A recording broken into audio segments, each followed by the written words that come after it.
Hey guys, मैं हूं सत्यम और आप देख रहे हैं सत्यम इक्विटी। बहुत सारे लोग ने रिक्वेस्ट किया कि बनाओ आईपीओ पे वीडियो, बनाओ आईपीओ पे वीडियो। मैंने पूछा, मैंने तो नहीं पूछा किसी।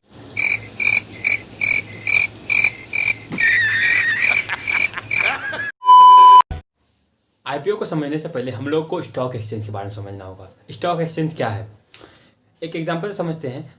आपके बगल में कोई हाट होगा तो वहाँ पे सब्जियों को खरीदा और बेचा जाता है, तो सब्जियों का लेन देन होता है। तो वैसे ही स्टॉक एक्सचेंज एक हाट है जहाँ कंपनी की शेयर बेचा और ख़रीदा जाता है। जैसे अगर किसी को शेयर खरीदना है तो वहाँ पे जाके स्टॉक एक्सचेंज से खरीद सकता है। ठीक है, आप समझ गए स्टॉक एक्सचेंज क्या है। भारत में दो स्टॉक एक्सचेंज हैं, पहला एनएससी और दूसरा बीएससी। एनएससी का फुल फॉर्म है नेशनल स्टॉक एक्सचेंज और बीएससी का फुल फॉर्म है बॉम्बे स्टॉक एक्सचेंज। अब बात करते हैं आईपीओ के बारे में। तो आईपीओ का फुल फॉर्म क्या होता है, इनिशियल पब्लिक ऑफरिंग्स। तो कंपनी को क्यों आईपीओ लाना पड़ता है, इसलिए क्योंकि कंपनी को लगता है कि अब हमें और फंड की ज़रूरत है और कैपिटल की ज़रूरत है। कैपिटल बोले तो पैसा, हाँ, तो कैपिटल की ज़रूरत पड़े तो वो पब्लिक के पास जाती है और बोलते हैं हमें पैसा दो। ऐसा नहीं है कि वो बाज़ार में गए ये पैसा दे दो पैसा दे दो पैसा दे दो, ऐसे नहीं।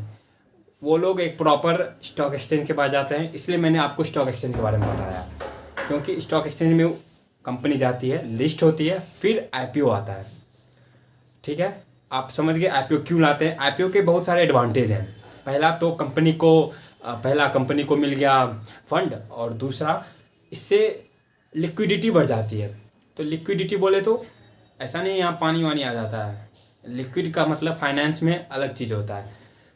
अब एक एग्जांपल से समझाते हैं आपको। एक था कद्दू और उसके 4 दोस्त मिल करके एक कप का बिजनेस स्टार्ट करते हैं। तो कई साल बीत गए, 4-5 साल बीतने के बाद कंपनी बहुत बड़ी हो गई।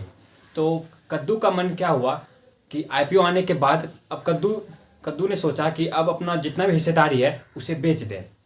तो वो जब बेचेगा अपना हिस्सेदारी, अपना जितना भी शेयर होगा परसेंटेज में, तो वो बेचेगा तो उसको कैश मिलेगा।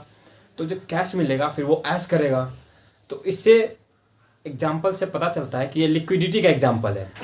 इसका मतलब यही होता है कि आप जितना भी शेयर है आप उसे बेच करके कैश कर लेना, इसको लिक्विडिटी कहते हैं। आईपीओ लाने के बाद एक और एडवांटेज होता है, कंपनी का क्रेडिबिलिटी बढ़ जाता है।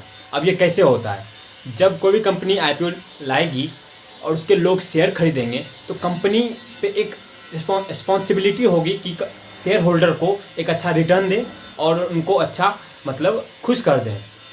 तो और जो मैनेजमेंट होती है, जैसे कि फाइनेंशियल स्टेटमेंट, बैलेंस शीट जो होते हैं, और बहुत सारे रिपोर्ट होता है जो सेबी को देना होता है। अब सेबी क्या है, सेबी का फुल फॉर्म है securities and exchange board of India. Company के फाइनेंशियल स्टेटमेंट, मैनेजमेंट, ये सारे चीज़ों का रिपोर्ट सेबी को देना होता है। और जाहिर सी बात है इससे कंपनी का क्रेडिबिलिटी बढ़ेगा। तो आज के लिए इतना ही, मिलेंगे अगले वीडियो में। लाइक शेयर सब्सक्राइब कर दो यार, नहीं करते हो। अब मैं भी जा रहा हूँ कद्दू के साथ बिजनेस करने। बाय। ये पैसा बोलता है, ये पैसा बोलता है।